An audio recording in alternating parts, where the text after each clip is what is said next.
Wrom was a Durom. This meant she was the child of the Fae and the great Glittergold. Her father was Tim the brownie, and her mother was Ohm Townie the gnome. It was an unlikely pairing, almost impossibly so, but when their family was together, they had the most wonderful home. Rom was a delightful little woman, because her heart was made of gold. Though her skin was as lush as the leafiest green, her blood was the color of the most dangerous mold. Strange as this may seem, it is what kept her from growing old. Inside her essence was a hybrid of forces.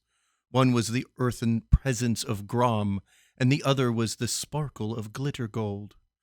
This allowed her to live a unique kind of life, one that flew with the freedom of a lark and phased from place to place when moving in the dark.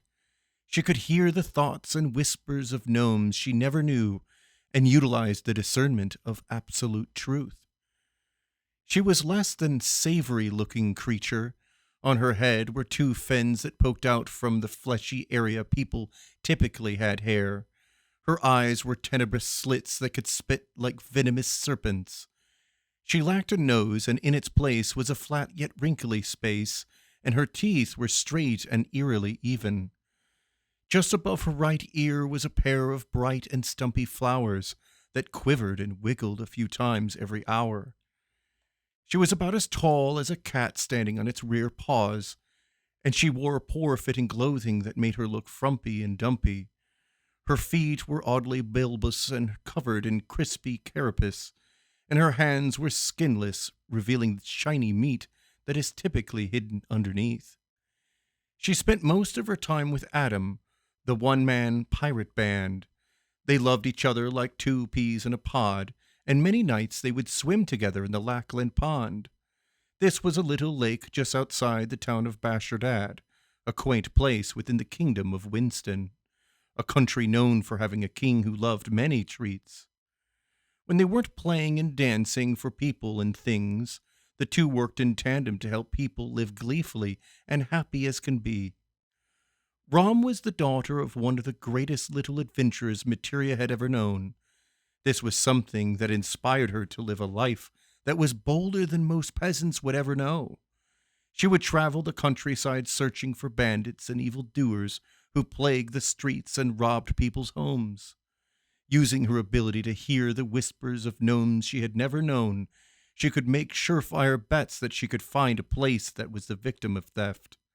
She would travel to the sorrowful site, comfort the hurting hearts who had been harmed, and make her charge to search for the evildoers, to right their terrible wrongs.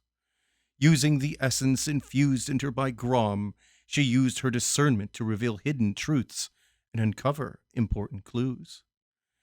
This always led her to the places the bandits stayed, and she would watch and wait for them to return at the end of their day. She would step out from the shadows when the light went dark and attempt to scare them into surrender. If or when they refused, she would flit from shadow to shadow, spitting venom from her eyes, till they were all a puddle of bandits calling out with pain-filled cries. Once subdued, she would yell for her husband Adam to dance into the scene. Quickly he tied them up with string, then ran away to fetch the authorities. Rom loved helping people, adventuring, and using her magical abilities to right misdeeds. Deep inside her spirit, she cherished doing the right thing, because she knew the world was enriched by every loving deed.